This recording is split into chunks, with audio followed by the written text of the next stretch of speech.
माता सत्यवती के जन्म की अनोखी घटना आइए जानते हैं। सत्यवती का जन्म राजा उपरिचर वसु और अद्रिका नामक अप्सरा से हुआ था। लेकिन ब्रह्मा जी के श्राप के कारण अद्रिका अप्सरा को मछली बनना पड़ा और वे यमुना नदी में रहने लगी।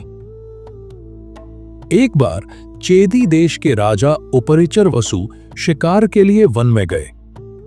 उनकी पत्नी रजस्वला थीं और उन्हें याद करके राजा का वीर्य स्खलित हो गया। राजा ने उस वीर्य को पत्ते के दोने में रखकर अपनी पत्नी तक पहुंचाने के लिए एक बाज को दिया। रास्ते में दूसरे बाज से लड़ाई होने के कारण वो दोना यमुना नदी में गिर गया।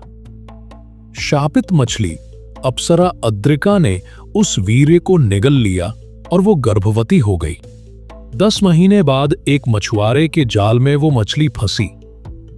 जब मछुआरे ने उसे काटा तो उसके पेट से एक बालक और एक बालिका निकली।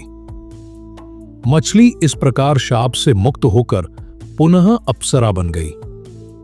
मछुआरा दोनों बच्चों को राजा उपरिचर वसु के पास ले गया। राजा ने बालक को तो ले लिया, जो बाद में मत्स्य नाम से विख्यात हुआ, परंतु बालिका को मछुआरे को वापस सौंप दिया, क्योंकि बालिका के शरीर से मछली की गंध आती थी, इसलिए उसका नाम मत्स्यगंधा पड़ा। बाद में मछुआरा उसका पालन पोषण करने लगा। बड़ी होकर वो अपने पिता की नाव चलाने में सहायता करती थी। महर्षि पराशर से मिलन और वरदान। एक बार जब वो नाव चला रही थीं, तब महर्षि पराशर मत्स्यगंधा के रूप पर मोहित हो गए और उन्होंने उससे संबंध बनाने का आग्रह किया। मत्स्यगंधा ने विवाह से पहले किसी प्रकार के संबंध बनाने से इनकार करते हुए अपनी 3 शर्तें ऋषि पराशर के सामने रखी। पहली, मेरी कौमार्यता बनी रहे। दूसरी, मेरे शरीर से आने वाली मछली की गंध सुगंधित पुष्पों में बदल जाए जो 1 योजन तक फैले। तीसरी, दिन के उजाले में हमें कोई देख ना ले, इसलिए आप अपनी दिव्य शक्तियों से घने कोहरे का आवरण बना दे। इन सभी शर्तों के अनुसार ऋषि पराशर और मत्स्यगंधा से एक पुत्र हुआ, जिसका नाम कृष्ण द्वैपायन था, जो बाद महर्षि वेदव्यास के नाम से विख्यात हुए।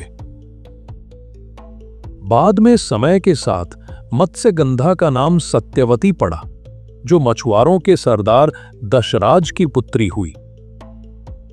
माता सत्यवती का विवाह। सत्यवती का विवाह हस्तिनापुर के महाराज शांतनु से हुआ था।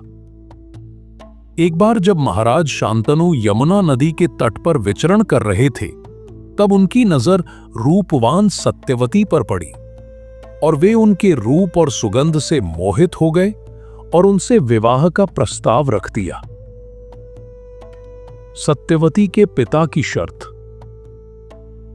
जब शांतनु ने सत्यवती के पिता मछुआरे के सरदार दशराज से विवाह की अनुमति मांगी, तो उन्होंने एक कठिन शर्त रखी। दशराज ने कहा कि वो अपनी पुत्री का विवाह तभी करेंगे जब महाराज शांतनु ये वचन दे कि सत्यवती का पुत्र ही हस्तिनापुर पर राज करेगा और वह ही राजा बनेगा, युवराज देवव्रत नहीं।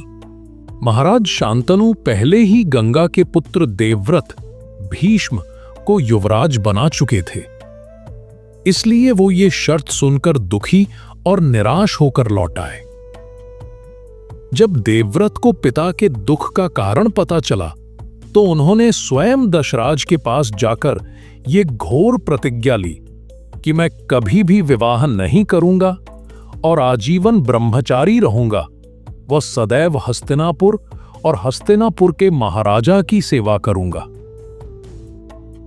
इस भीषण प्रतिज्ञा के कारण ही उनका नाम भीष्म पड़ा।